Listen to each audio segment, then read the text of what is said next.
Halo guys, selamat pagi, semangat pagi. Ketemu lagi dengan saya Bambang Swingnya di channel Budaya Tani Palm Swingnya. Nah, hal terkait dengan alfalfa tropik atau kacang ratu BW, karena memang sudah di ACC oleh BPPT Kementerian Pertanian RI dengan nama di Indonesia adalah kacang ratu BW. Berkaitan dengan itu cerita tentang tanaman panennya sudah pernah kita saksikan di channel ini juga. Kemudian seperti apa regrowth-nya ketika dipotong itu juga sudah pernah kita sajikan. Ketika dibiarkan tidak disiram sampai seminggu, sepekan sehingga tahan kering itu juga sudah pernah kita saksikan. Ketika diberi naungan seperti apa, apakah tahan atau tidak sudah pernah juga kita sajikan di channel ini. Pemanfaatannya, profil nutrisinya seperti apa sudah pernah juga kita tampilkan di channel ini. Kemanfaatannya untuk ternak, kemudian efeknya seperti apa, termasuk untuk zinc Fa artinya untuk stunting juga sudah pernah kita tampilkan di channel ini. Justru yang belum itu adalah bagaimana sih sebenarnya cara nanam alfalfa tropik ini, cara nanam kacang ratu BW yang paling efektif, efisien, yang paling direkomendasikan itu seperti apa?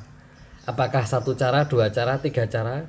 Dan apakah itu sudah melalui proses penelitian, pengamatan, riset, atau sekedar kayaknya, sepertinya? Nah, itu nanti kalau begitu khusus kali ini, video ini akan kita sediakan untuk para pemirsa semua untuk menjawab pertanyaan terkait dengan bagaimana sih sebenarnya menanam alfalfa tropik mulai dari biji sampai dia akan tumbuh, regrowth dan seterusnya. Oke gitu guys, selamat menikmati. Sampai ketemu di video berikut ini.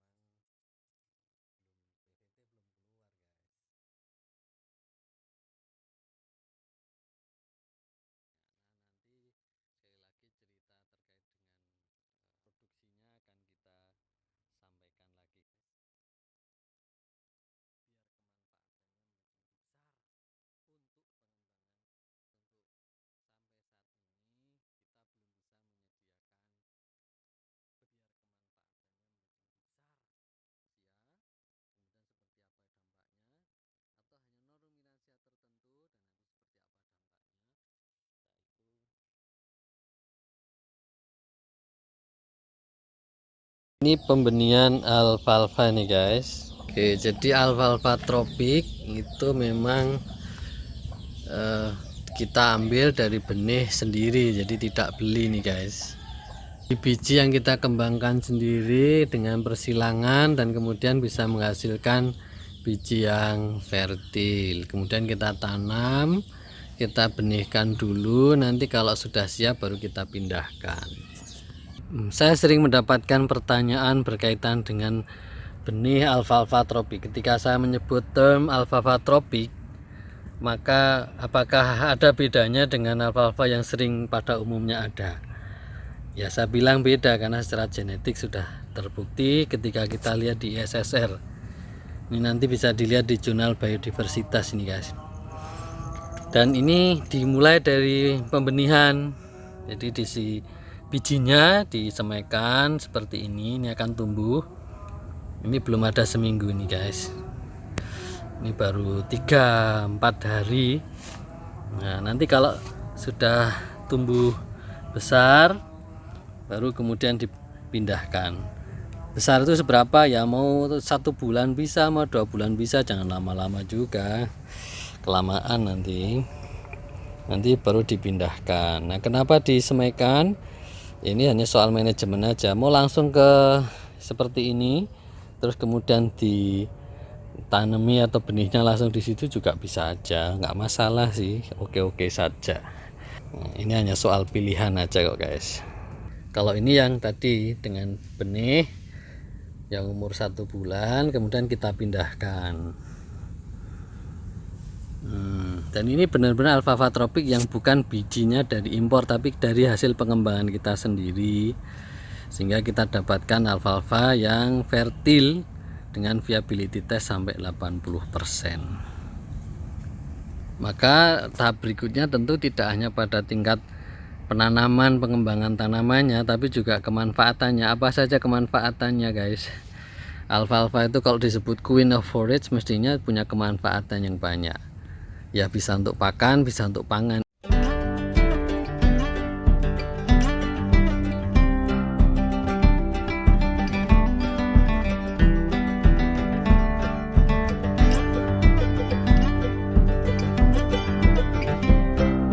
Nama saya Bambang Suwikyo.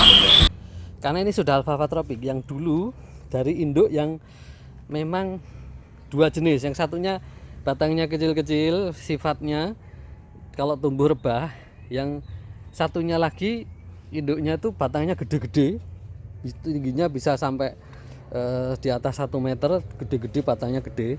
Nah, sehingga kemudian kita silangan ternyata dapatkan tengah-tengah, nggak terlalu tegak tapi nggak terlalu lebah. Ini dan ini sudah ngempuk nih sampai jalur-jalur bedengannya sudah nggak kelihatan lagi. Nanti kalau sudah diambil bijinya akan kita panen dan nanti akan rekrut lagi, sebulan panen, sebulan panen, sebulan panen, begitu guys. Ini adalah alfalfa tropik. Kalau dari sisi fisikal, bunganya, bijinya, terus kemudian apalagi daunnya sama, daunnya tetap trifoliat, bunganya tandan, warna ungu pekat sampai ungu ringan, ya, sama aja.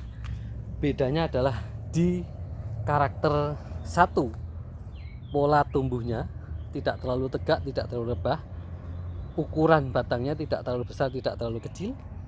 Terus kemudian yang jelas ini bisa dikembangbiakkan di daerah tropik, sehingga nanti bijinya nggak perlu impor. Mudah-mudahan ini nanti bisa berkembang biak dan menyebar ke seluruh Indonesia untuk menjadi salah satu pensupport perkembangan peternakan Indonesia guys.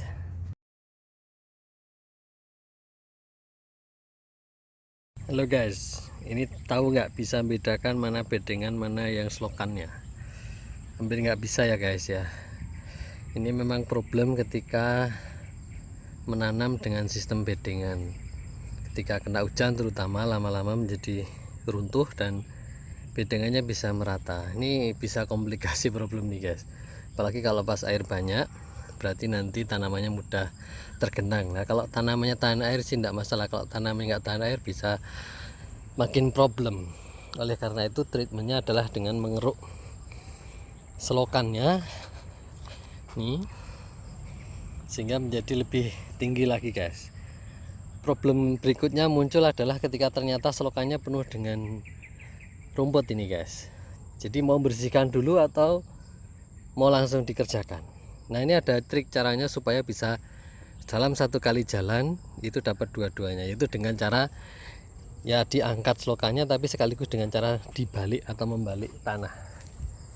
Kita contohkan nanti ya guys ya.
Gimana guys, bersih, rapi, dan bagus ya.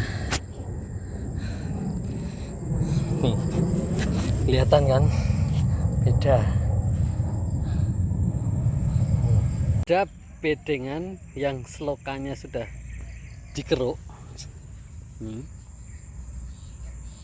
dengan yang belum dikeruk.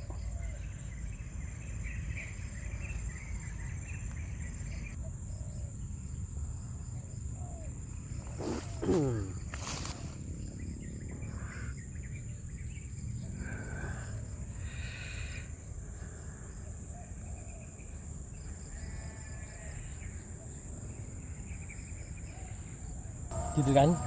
Nah, tujuan tadi dibalik agar kesempatan rumput tumbuh itu lebih kecil, karena dia berada di belakang, tertutup oleh timbunan tanah.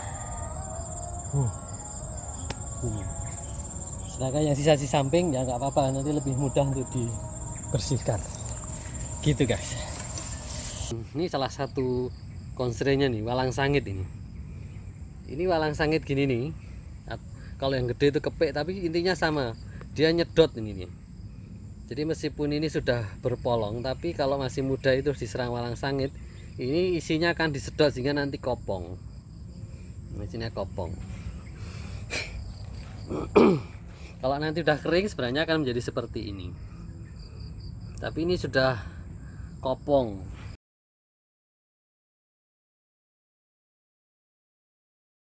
Kalau kita lihat ketemu tanaman besar dikocor di lubang nggak apa-apa, tapi kalau lihat tanamannya masih kecil, kan kita kocor dengan cara pas di lubangnya. Misalnya nih di tanaman nih, coba kita lihat ya apa yang terjadi ketika kita kocor. Nah, tanaman yang semula ada hilang karena dia seperti tercongkel dengan apa namanya, semprotan tanaman. Misalnya ini, coba bayangkan, ini gulma aja bisa tercongkel, apalagi kalau itu tanaman alfalfa. Karena tanaman alfalfa itu kalau masih kecil tumbuhnya ya benar-benar kayak kecambah kecil itu. Arahkan ini semprotan ke tanaman, ke bedengan, pelan-pelan saja. Pastikan kalau semprotannya akan berbekas pada bedengan atau tempat yang disiram itu sampai seperti basah, agak menggenang sedikit, dan kemudian jalankan pelan-pelan mengikuti arah yang belum disiram. Tidak perlu tergesa-gesa untuk melakukan penyiraman dengan cara yang seperti ini. Jadi ini digerak-gerakkan, mungkin memang akan meninggalkan bekas yang semuanya lahan atau semua permukaan seperti basah, tapi sebenarnya belum tentu meninggalkan bekas yang basah, sehingga lebih baik sebenarnya pelan tapi pasti berjalan seperti ini, nggak usah bolak balik seperti ini atau digoyang-goyang kanan kiri. Itu hanya nampak kelihatan basah tapi belum tentu sebenarnya basah.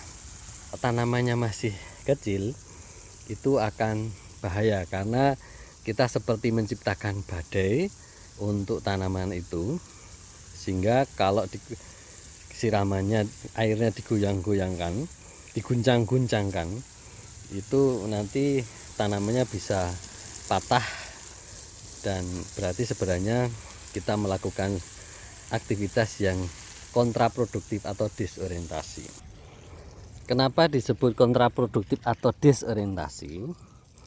Karena tujuan dari menyiram tanaman itu sebenarnya adalah agar tanamannya bisa tetap hidup. Kalau yang kita lakukan itu membahayakan tanaman, membuat tanaman patah, membuat tanaman rusak, berarti kan sebenarnya disorientasi. Sama seperti kalau kita menggunakan kocoran selang yang tidak spray seperti tadi, ini bentuk kocoran. Kalau tanamannya tanaman besar, ini tidak ada persoalan, dikocor ke tanamannya juga apa-apa. Tapi kalau tanamannya kecil seperti ini, dikocor, ini dia akan rebah, yang berarti kan sebenarnya rusak. Kalau lebih kecil lagi dia akan patah tanamannya dan berarti rusak. Itu yang saya sebut sebagai disorientasi atau kontraproduktif. Tujuan menyiram seharusnya membuat tanaman itu semakin baik dan terjaga tumbuh dengan baik, tapi dengan kita salah melakukan pola atau metode cara penyiraman justru menyebabkan tanaman menjadi rusak dan berpotensi mati. Paus. Paus. Ini panen ini guys. Satu kloter. Temennya yang tadi nih panenan alfalfa.